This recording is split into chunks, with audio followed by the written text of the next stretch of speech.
প্রতিদিন বিপুল পরিমাণ আমদানি পণ্যের খালাস চলে চট্টগ্রাম বন্দরের বহির্নোঙরে। প্রতিদিন এখানে ৪৫ থেকে ৫০টি বড় পণ্যবাহী জাহাজ নোঙর করে এবং গড়ে ১.৫ লাখ টন আমদানি পণ্য লাইটার জাহাজে খালাস হয়। তবে সাম্প্রতিক সময়ে এখানে ডাকাতির ঘটনায় ব্যবসায়ীদের মধ্যে উদ্বেগ বেড়েছে। গত ১৮ দিনে ৩টি বিদেশি জাহাজে ডাকাতির ঘটনায় প্রায় ১০ কোটি টাকার মালামাল লুট হয়েছে।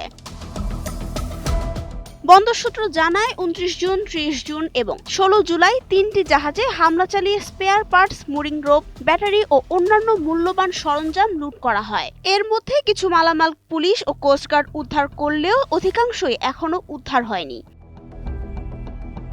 ঘটনার পর চট্টগ্রাম চেম্বার নৌপরিবহন মন্ত্রীর কাছে জরুরি ব্যবস্থা নেওয়ার আবেদন জানিয়েছে। ব্যবসায়ীরা বলছেন, দ্রুত দস্যুতা বন্ধ না হলে বাণিজ্য, বিদেশি জাহাজ চলাচল এবং বন্দরের আন্তর্জাতিক ভাবমূর্তি ক্ষতিগ্রস্ত হবে। তাদের আশঙ্কা, এতে বীমা ব্যয় ও আমদানি রপ্তানির খরচও বাড়তে পারে।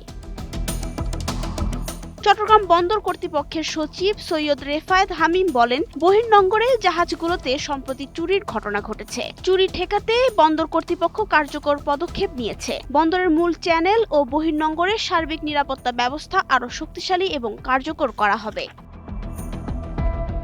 চট্টগ্রাম বন্দর কর্তৃপক্ষ জানিয়েছে, বহির্নোঙর নিরাপত্তা জোরদারে কোস্টগার্ডের টহল বৃদ্ধি, প্রযুক্তি নির্ভর নজরদারি, অনুমোদিত ওয়াচম্যান নিয়োগ এবং জাহাজের আগমনের তথ্য বাধ্যতামূলকভাবে সরবরাহের সিদ্ধান্ত নেওয়া হয়েছে। ইতোমধ্যে কোস্টগার্ডের অভিযানে কয়েকজনকে গ্রেফতার করা হয়েছে। শিপ হ্যান্ডলিং অপারেটররা বলছেন, ক্রুদের সামনে কোটি টাকার মালামাল নিয়ে যাওয়া সাধারণ চুরি নয়, এটি ডাকাতি। তারা বহির্নোঙরে আরও কঠোর ও স্থায়ী নিরাপত্তা ব্যবস্থা নিশ্চিত করার দাবি জানিয়েছেন।